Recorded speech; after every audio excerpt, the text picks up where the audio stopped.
Good morning.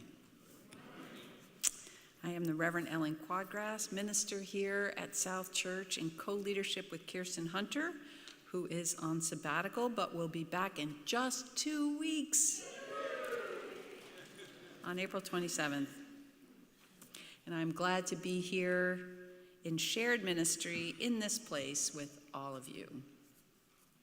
Here where we offer sanctuary to all seeking to heal, seeking to find wholeness, seeking to find care and recognition and spiritual nurture. And this is a place where together we find our courage, strengthen our spirits, and where we support one another to live the life and purpose we are each called to live. Welcome to this place where we welcome all. No matter who you love, no matter how you identify, no matter where you're from, and no matter what you are dealing with, we invite every one of you to be part of this beloved community. Welcome to all of you online, and welcome to everyone here in the sanctuary. This month, our theme is joy, and today we reflect on the joy in the journey, even when that journey is hard, finding inspiration in the Jewish story of Passover to guide our way. A people who were lost and then were found. How do we find ourselves today? I'm grateful to Mitch, Pivor, our worship associate for today, who will share some opening words and co-lead the service with me. For Jen Leiden and Susan Adams, nurturing our spirits with music. For Sasha Howard, who's helping with tech in the back, thanks so much, and making the service available to everyone online. To Joan Piazzi, stepping in to enchant us with the time for all ages, after which our youngest are invited to go downstairs for religious education. If you haven't yet received a decathlon card, we have them in the back, and they are also downstairs on the bulletin board. And if you use the QR code at the bottom, you can learn more, and you will also be connected to an updated list which includes 10 simple ways to make a difference in our time that came through the Social Justice Associates. That's brand new, so if you click on there, you can find that. And yes, as promised, we do have rainbow stickers. If you did a spiritual practice this week or this month, or even if you do one today, you too can get one of these. Just come and see me downstairs at the Fellowship Hall, where we will also have coffee and treats and time for conversation. And the question as icebreaker with someone you do not know well: why are we getting snow in April? No, wait. How about this? What's one unexpected thing that made your week better or colder or just more weird? Can think about that. As we begin our worship today, we pause in the spiritual practice of acknowledging that we are on the ancestral lands of the Abenaki Pennacook people who stewarded this land for countless generations with wisdom and care. Passover is a story of liberation, of people walking together out of bondage toward freedom, and joy, real joy, often rises not in comfort, but in the movement towards something more just, more whole, and more alive. So let us honor the continued presence and leadership of Indigenous people worldwide who have endured great loss and still rise, still protect the land, and still protect their communities. May their resilience call us to be faithful in our work for justice. Let us silence our cell phones if you haven't already, and we'll take some time for announcements. Good morning, everybody. Susan doesn't know this, but for those of you at home, I know the camera is frozen. Susan, they're just looking at you. They're looking. So I am aware that the camera is frozen. I'm working on it. It's a one-man show. I'm trying, but just don't pick your nose or anything. So just a couple of announcements this morning. This week, not this week, the 27th, so not Easter, but the following Sunday, there's a couple of things happening. Beloved Conversations downstairs. There'll be a group discussion and reflection on dismantling racism and its connection to what's happening in our world today. There is no need for registration for that. It'll be at 11:30 on the 27th. Just come downstairs after worship. Also on that day, later in the afternoon at 4 o'clock, the book group and the senior youth group are hosting a collaborative discussion. You are invited to choose a book, any book of your choice, that is about the city of Baltimore, and read that book, come to the discussion, be having a little chat about what you've read, the history of the city. The youth will be going to General Assembly this year in Baltimore. So that's what that is about. You have an announcement about Committee on Ministries? Yep, and then I need it back because I have one more. Oh, okay. Hi, I'm Lauren Katz, and I am a member of the Committee on Ministries. The committee's purpose is to create a culture of open conversation about congregational life and shared ministry. We do this through reflection circles, which we finished up our first year in 2024 and focused on worship.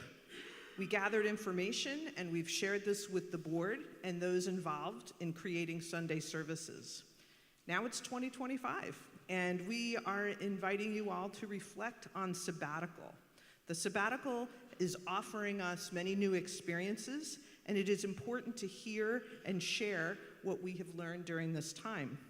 If you would like to participate in the conversation, you can find committee members downstairs today and find out the dates we're working out to do that, and find out more information about what we do. Thanks.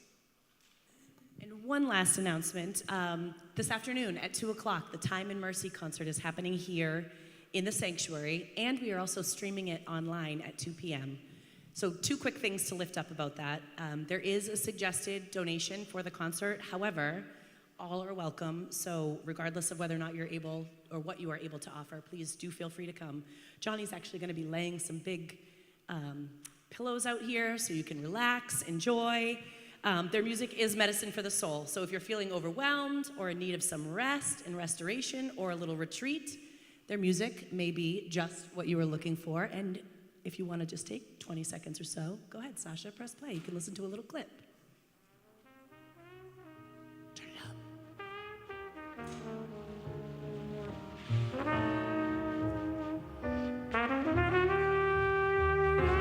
How could you not want to come to this concert?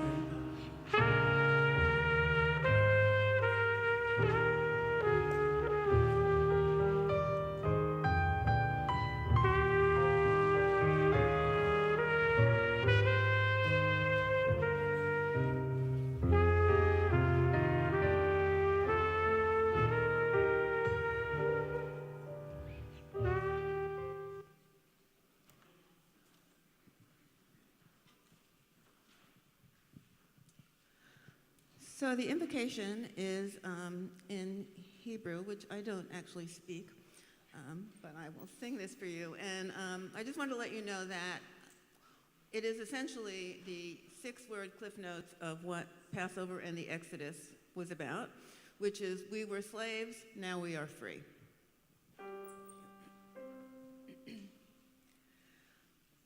Avadim hayenu, oh hayenu, atu b'nei chorin, b'nei chorin, avadim, aoyin, ata,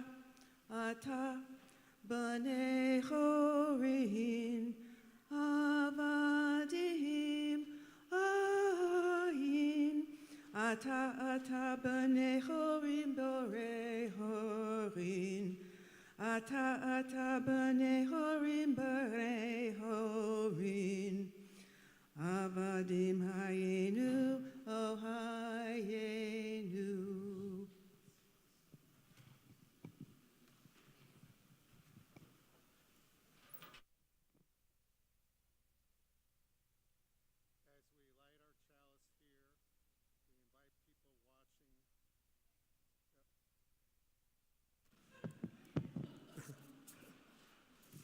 As we light our chalice here, we invite people watching at home to light a candle or a chalice of their own. We light this chalice with these words by Reverend Seberg. Let there be joy in our coming together this morning. Let there be truth heard in the words we speak and the songs we sing. Let there be help and healing for our disharmony and despair. Let there be silence for the voice within us and beyond us. Let there be joy in our coming together. Now, if we can stand as you are able for our mission statement.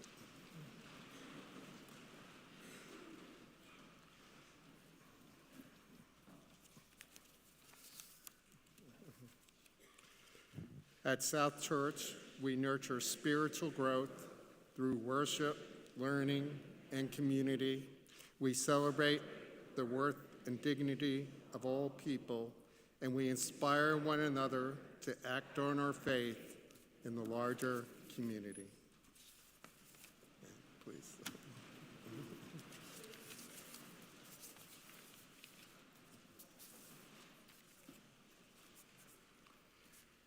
Today, as we heard, is Passover for the Judaic faith, Palm Sunday in the Christian faith. Next weekend is Easter and the end of Lent for many in the Christian faith. Ramadan was in the month of March, and for many Muslims following Islamic faith. All these have a common theme. One must give up something to help reflection and also understanding of suffering. Many of us in the UU faith grew up in other traditional religions following traditions and deities, and many of us decided we needed something different. This is true for myself. I grew up in the Judaic faith, celebrating and following the traditions and holidays of this faith until as I was an adult, I could no longer follow this faith. It was too much about ourselves and not about others. I ran away from the religious traditions. Easier to avoid them than face going against my upbringing. But many times during the Jewish holidays, I felt isolated and lost, missing the community of my past. Passover is a time where Jews remember they were slaves in Egypt and how they left slavery for freedom in an exodus into the desert under the leadership of Moses 3,000 years ago. Eating unleavened bread that did not have time to rise, now known as matzah, and after wandering for 40 years in the desert, they found their way to the land of Canaan. I find it challenging to speak about Passover, especially in these difficult times, in these times when war is still occurring in the Middle East for the thousands of years, of people of different religions being against each other, killing each other for this land, all feeling the right for this land.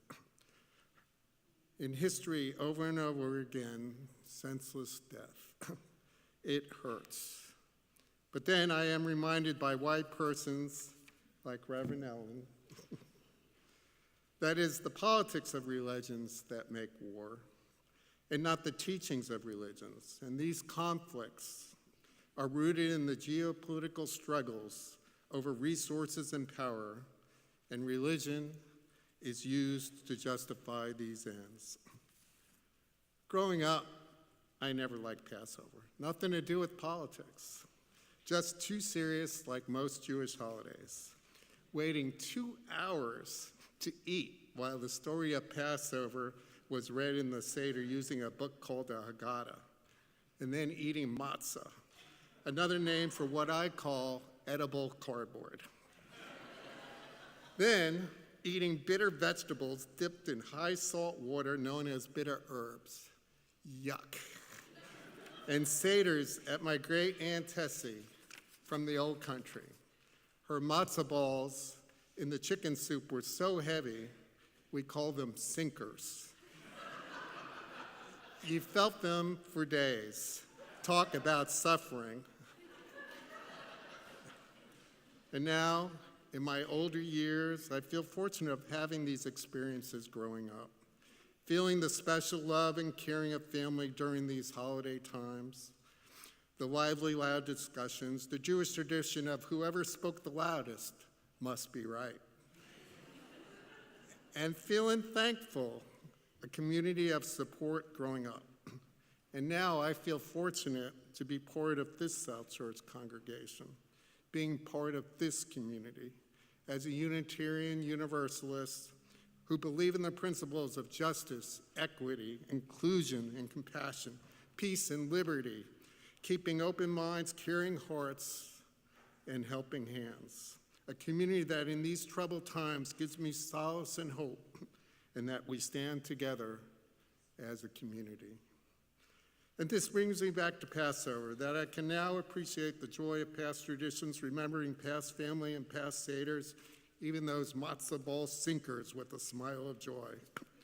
And our immediate family continues a short mini Seder each year to carry on the traditions and memories of the past and hopes of the future. The matzah balls are now made by my wife, Carol, are the lightest and the best. Yum, yum. And the smells of cooking chicken soup brings back many joys. And I hope during these holidays, we can all find joyful moments in the present and in the past, and hope for the future. May it be so. Now, please stand as you're able to sing hymn 1015 in the Teal Book. We're going to do verses 1, 2, and 4, and Reverend Ellen has told me it's a brand new song for us.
Well, it's time for a story. I noticed that there aren't many kids here today, which means that there's a lot more room for adults.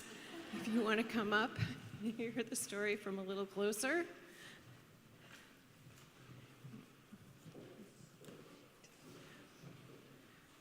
Oh, good, there are some kids.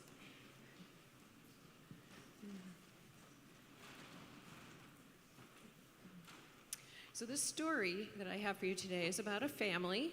There's a couple of parents and some kids, and they're all feeling very stressed. When they listen to the news, they feel stressed. When they go to work, they feel stressed. When they go to the grocery store, they feel stressed. The kids go to school and they feel stressed because the teachers are stressed, and that makes the kids stressed. They are plagued by stressors. One night, one of the parents says, "We have to get out of here. Tomorrow, we're taking a road trip." And the kids say, "Well, What do you mean? We're going on a road trip. They didn't do anything spontaneously, so this was very unusual. And the parents said, yeah, we're going to get in the car and we're going to go. Well, go where? They asked. And he said, out there. This is a big country. We're going to go see some of it. There's land. There's lots of land. I promise you, you'll see lots of land. There's forest land, and there's deserts and mountains and canyons. We're just going to go see it.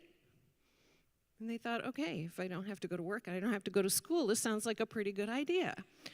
So they went to bed early, and they got up really early, and they were told, just throw a few things in a backpack, and they got some snacks, and they got in the car, and they headed off.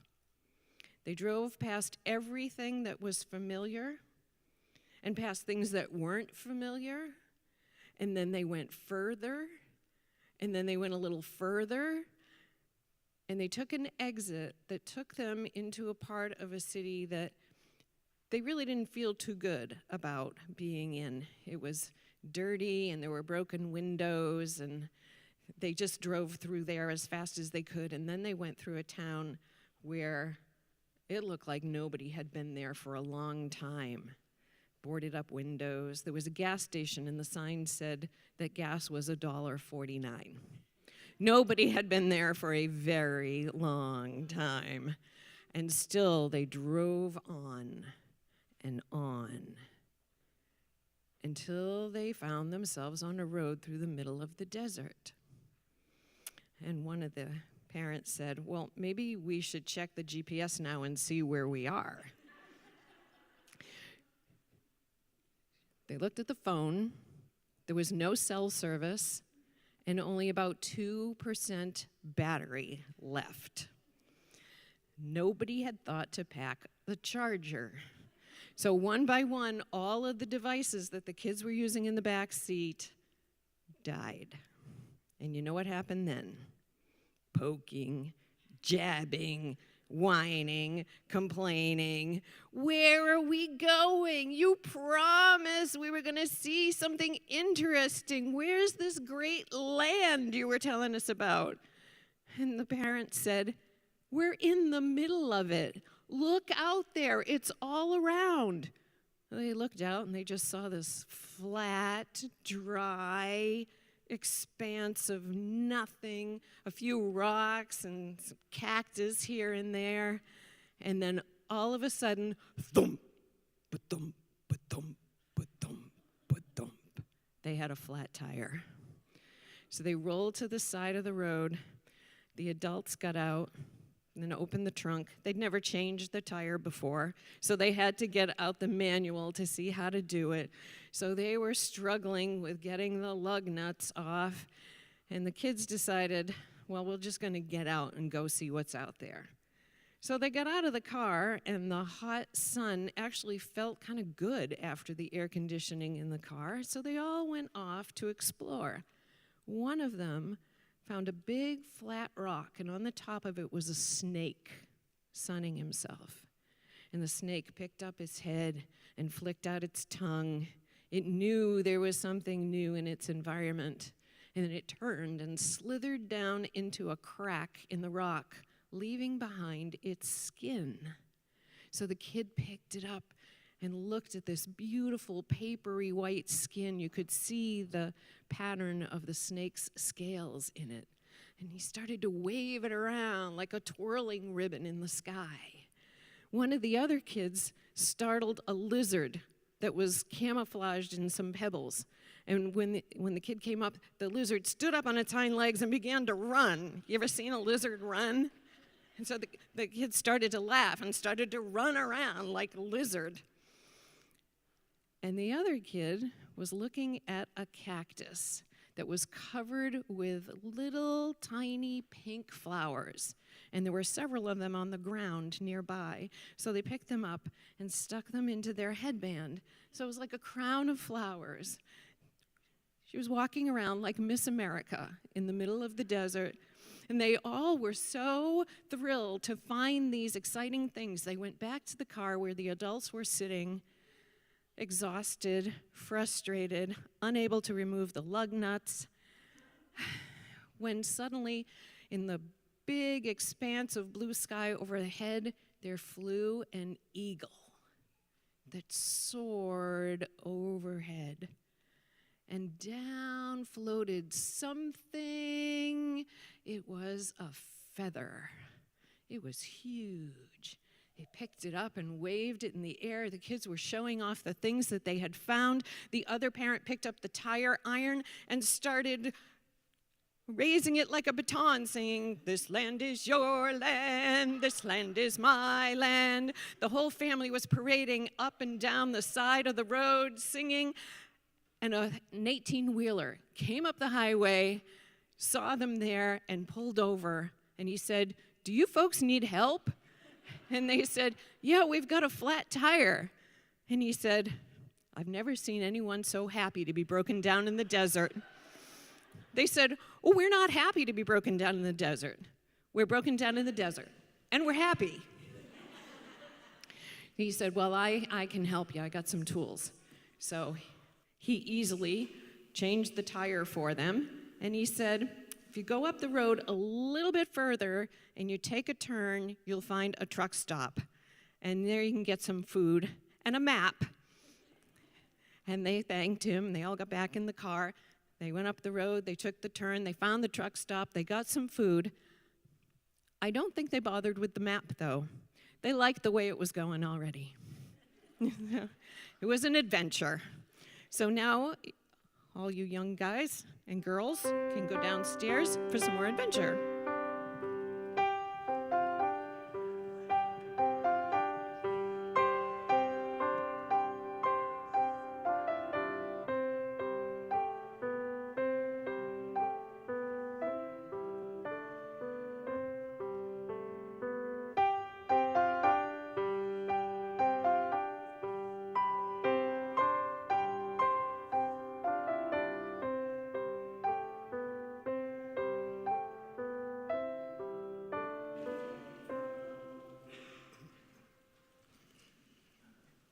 Each week at the Offertory, we give as we are able to support South Church.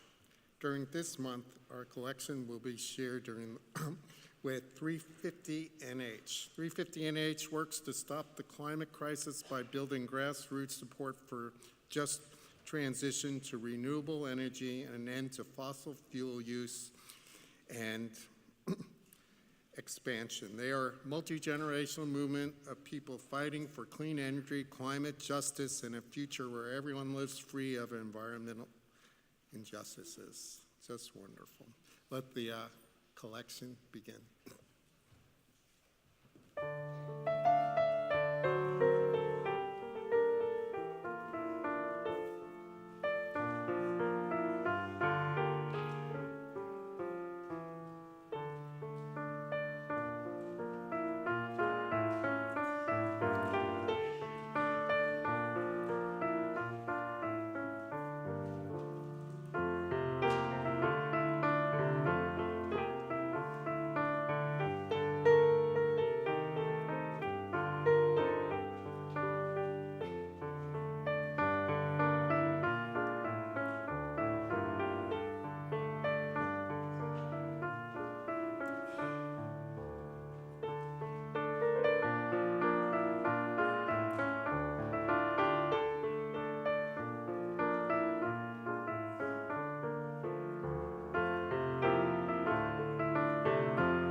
This precious day, we're all gathered here, and those far away, for this time we share with love and care.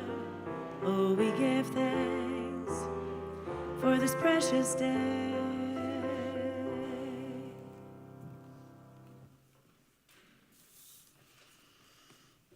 us gather our hearts and minds in a spirit of prayer or meditation with these words adapted with the help of AI from an article by Shannon Willis.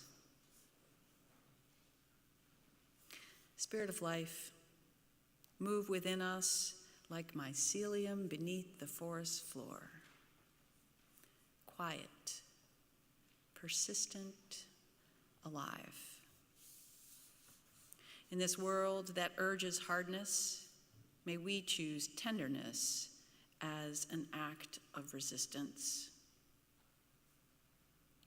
When fear is demanded of us, may we respond with fierce joy. When urgency tries to fray our nerves, let us remember that slow is powerful, that patience can undo even stone.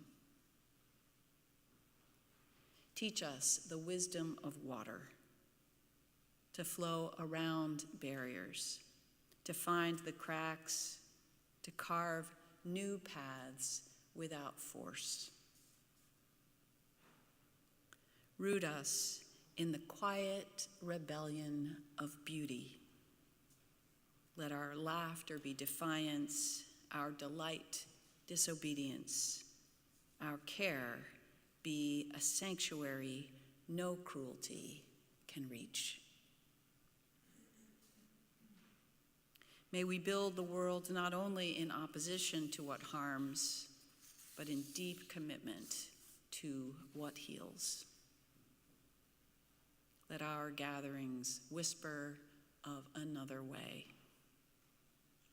Let our rest be reclamation. Let our love, fluid, unruly, alive, be the revolution that cannot be named or stopped. When we feel small or powerless,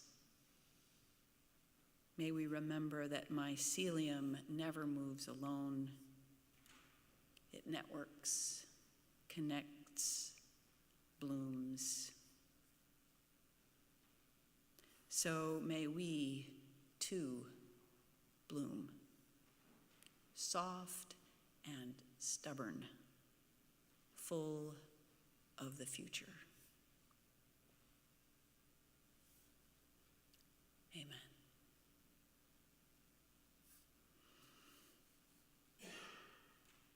I invite you now into a time of personal and collective reflection, a pause to notice what is growing quietly in you, what hopes are taking root, what small acts of care or courage might be asking for your attention. You're welcome to come forward and light a candle during this time if you wish, or simply sit in meditation. As the music begins, may we reflect each in our own way of what it means to live with intention in these times.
May the light we have kindled remind us that something steady and real connects us all, even in uncertain times. May we carry the stillness and whatever insight surfaced into the choices we make and the paths we walk from here.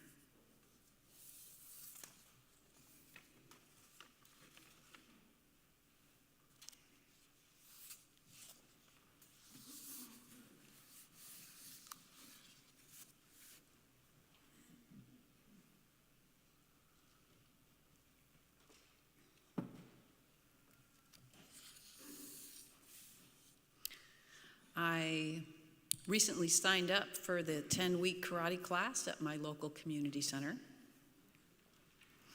And you know those movies where the hero says, "I'm a black belt, my hands are registered weapons," and everyone backs away in awe? Well, that doesn't happen when you're a white belt. And my belt is very white. It does not get any whiter than the white belt I wear to that class. It's humbling. In karate, higher rank belts are invited to offer guidance to those who are newer. So I receive helpful corrections from everyone in the class who is a higher rank than me, which is everyone in the class.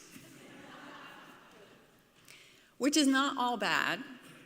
I get tips like, keep your elbows in, and at a 90-degree angle when you block, except when it should be 45. But always hold your fist this way, except for when you hold it this way. Hold it, it's your back leg that kicks, except when it's your front leg. Turn your foot 45 degrees, except for when you need to keep it straight. Always keep your thumbs in, except when you need to use them. Be sure to angle your hands down, except for this move where we strongly advise you to keep them up. And by the way, keep your elbows in all the time or you will get hurt. And you don't want that. One evening, I was sparring with a young black belt. Sparring is a little bit of an overstatement. Because as he gently pointed out to me, my punches were landing about 5 inches short of his solar plexus. I would be unlikely to knock the wind out of my opponent that way, he said. When I did manage to hit him, I would stop and apologize profusely, a habit I know will not serve me well in an actual fight. When I joined the class, I wanted to ignite my inner warrior. What I kept encountering was my inner politeness. I've been thinking a lot lately, maybe you have too, about what it means to fight.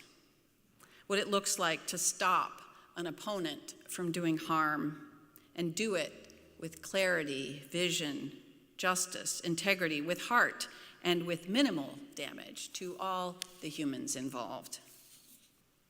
I feel like I need to learn how to fight all over again. I don't just mean punches to the solar plexus to knock the wind out of someone determined to undo me. I don't even mean just how to fight a system that is turning ever more oppressive. I mean how to navigate differences of all kinds with people of all kinds, because to fight an oppressive system effectively, people have to fight together, which can be difficult when not everyone agrees on direction, on approach, on where we need to go or what we need to do. And it can be difficult when pressure is high. There are alarming situations to be addressed. And it can be difficult when the polite ways we have always resolved things and the core institutions we've counted on, the solid ground we have always stood on, is dissolving like sand under our feet. I think about the story of the Israelites and the wild and sandy place they landed over 3,000 years ago. Sandy, hot, and wholly unfamiliar ground under their feet. I wonder what it was like for them. They had just been through a rash of plagues that shook them all up and woke them up. Well, except for Pharaoh, who mostly seemed insulated from the impact, or maybe he was preoccupied with pastimes like playing golf and winning, so much winning, maybe posting videos of teeing off. Oh, sorry, getting off track. Anyway, Pharaoh seemed mostly immune to nature's shockwaves, although in that ancient story, something got through. He did give in, he let them go. Though he changed his mind and sent his armies, but then they drowned at the Red Sea, and the people did eventually make it out. Toward something they were promised would be better, much, much better. Joyful even, you could imagine. But they did not start with better. They started in the discomfort of that desert and its wild unfamiliarity. In this totally new place, they needed to relearn just about everything. They did not know what they should do, which way to go. They did not know how to get where they were going. And so they likely did what people often do when they are feeling lost: get irritable, disagree, and fight over small things like who's getting the food, who's cleaning it up, why aren't you doing what you said? They probably fought about big things too, like, so where are we going? How will we get there? And why is it taking so long? I picture them on their travels at some big turning point, some people saying, now we must go left. Yes, more left, further to the left. Another group saying, no. From this spot, we must go right. We definitely need to go at least a little bit more to the right. No, say another. Straight down the middle. It's clear we need to take the center route. That is the only path that is going to work from here. And as happens when stress is high and humans feel unsure, we ironically are inclined to double down on what we think is best and argue our own point more strongly. No, it's definitely left. Here are 5 reasons. No, it's to the right. Let me explain it again. No, it's the center. Here is my irrefutable evidence. Or else we do the opposite of doubling down. We just give up, detach, disengage.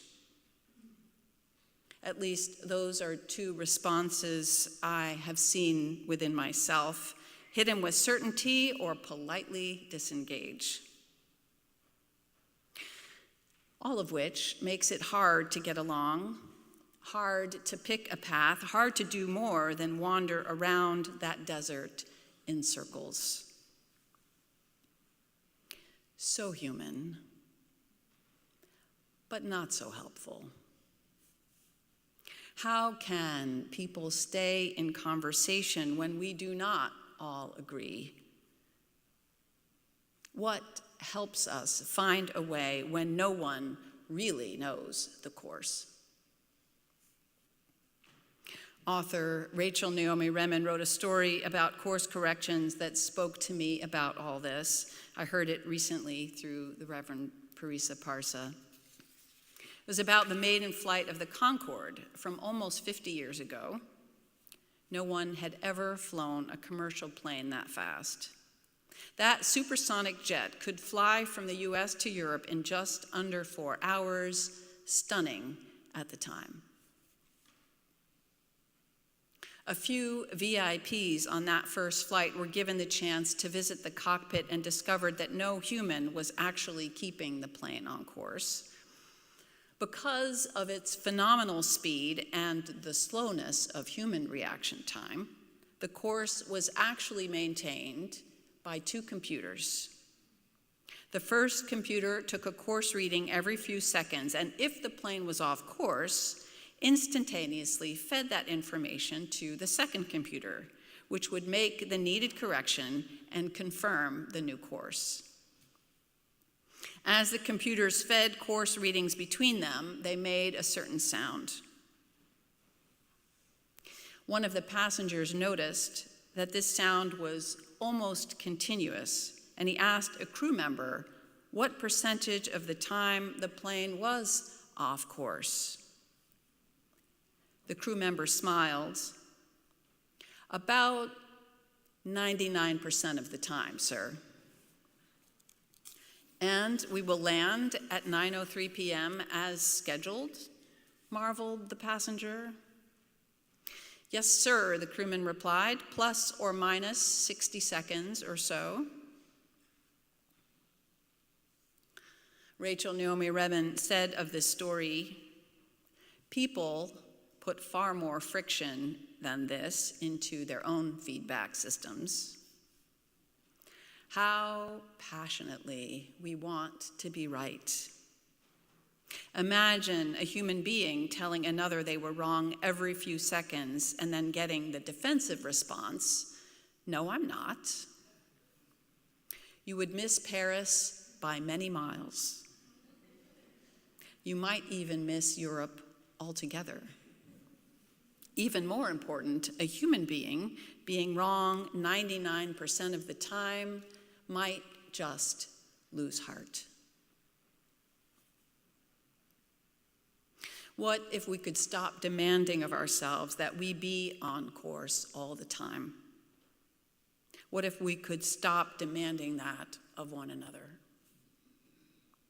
What if we could drop our resistance, take in external feedback, course correct as needed, and then all go from there?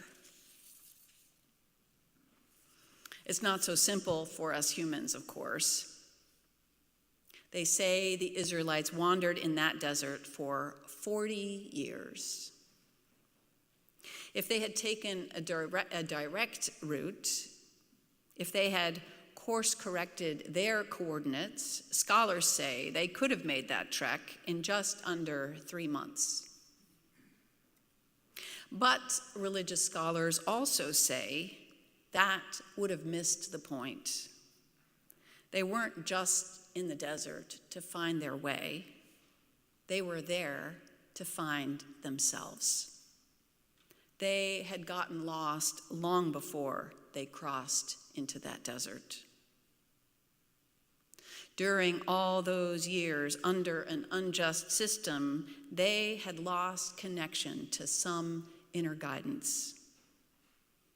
They had lost their sense of who they were and how to live good lives. They needed to wander and bicker and complain and learn how to deal with each other. They needed a covenant, the 10 Commandments, to root them in their values and teach them how to relate to each other. I remember reading once, it's not the place we're in that we experience when we move to somewhere new. It is ourselves we see reflected back. Or to paraphrase Marcel Proust, in order to see a new place as new, we need new eyes or a new heart with which to encounter it. The Israelites needed to course correct not just their location, but their behavior. They needed to course correct themselves and their relationships so that when they finally got to their destination, it actually could be truly different, truly better, perhaps even joyful. And that takes more than having a good map. As I was writing this sermon, I kept picturing these people in the desert as us, as UUs, or as all people who believe in democracy, as all people who care about human rights and who are alarmed right now, as all people who need to better align with one another, who need to get beyond politeness and learn to navigate our differences more deeply so that we can fight together more effectively the forces harming humans in our world. But then I realized this desert we're in now, we're all here. Pharaoh's here, his soldiers are here, all the people who seem to like what he's doing, they're here too, and there's more than just a few of them. The whole world is on this desert journey ride, all of us together. So what does it look like to fight well now in this messy, crowded, collective wilderness? We need all kinds of people, and we need all kinds of fight. We need people who fight fast to stop alarming crises, and we need people who fight slow for a whole new vision of what could be. We need people who know how to knock the wind out of harmful forces, and we need people who fight polite, de-escalating when it's needed. We need people who fight to connect even when there's deep disagreement, and we need people who know how to block when others don't fight fair. All of us are needed. All kinds of fights belong. A couple people sent me an article recently about mycelium, the roots growing underground, slowly transforming everything. That's the slow fight. We heard an adaptation of it in the prayer. Someone else sent me a podcast about nonviolent direct action, how it works when people rise up together. Over 50% effective with budding autocracies around the world was one thing that stood out to me from that podcast. That's the fast fight. But whether we fight slow or fast, what matters most is what we're fighting for. For dignity, for love, for the joy of building something better. Because the promised land isn't just a destination, it's also how we travel. With humility, with courage, with each other. Even those of us who are white belts. Even when we are often off course. Because we learn, we adjust, we adapt, we keep showing up, and slowly, together, we find a way. May it be so. Amen. For our closing hymn, there are many ways to fight for what matters. Fast, slow, connect, deflect, sing, stand firm with quiet courage. There's no one way to show up. We each listen for how the Spirit is calling us. So the next hymn is a zipper song. It begins with do, and in the verses that follow, we'll sing other ways we are called to respond. We sing, we listen, we speak, we fight, and then we go back to do. So sing, listen, speak, fight. Jen will lead us and she'll remind us.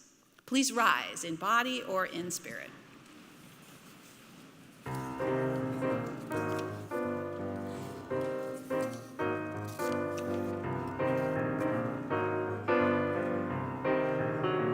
You gotta do when the Spirit says do.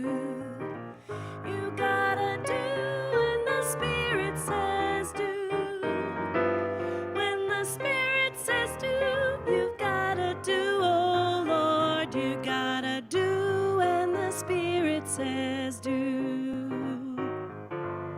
Spirit says do. Spirit says do. Spirit says do. Spirit says do.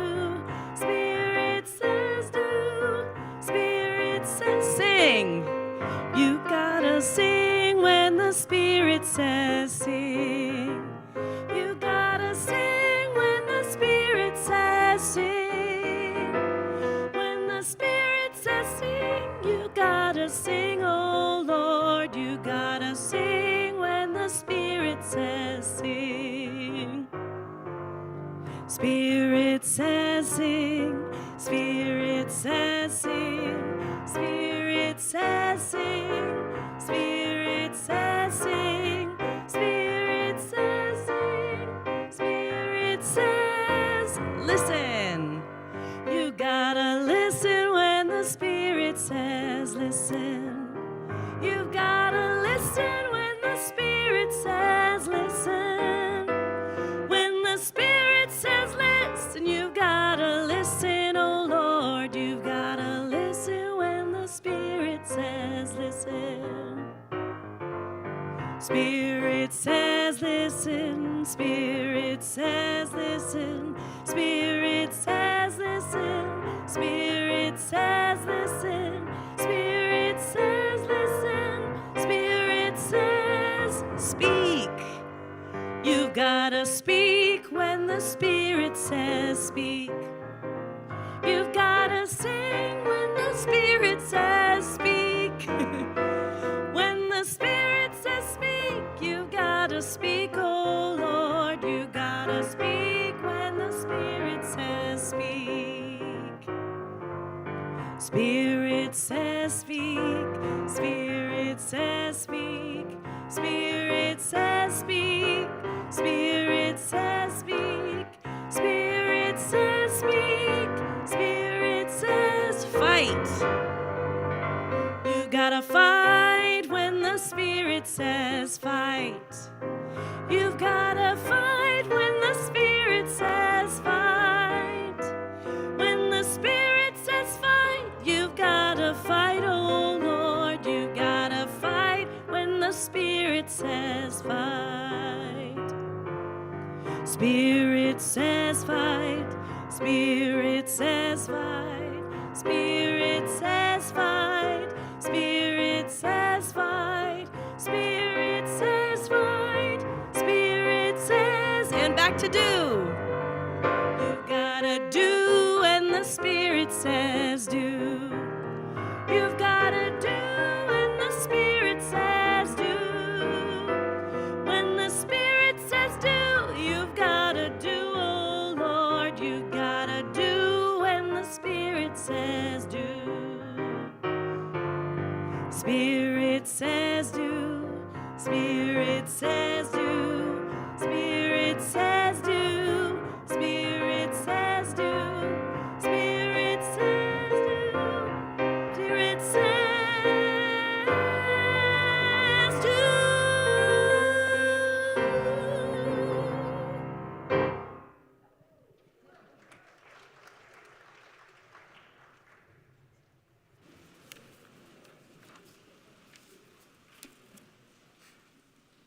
Well, that felt good. We extinguish this flame of the chalice, but not the light of truth, the warmth of community, or the fire of commitment. These we carry in our hearts until we are together again.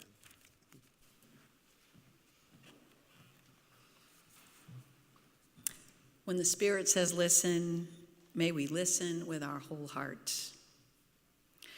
When the Spirit says speak, may we say what needs to be said with care. When the Spirit says fight, may we fight with courage and integrity.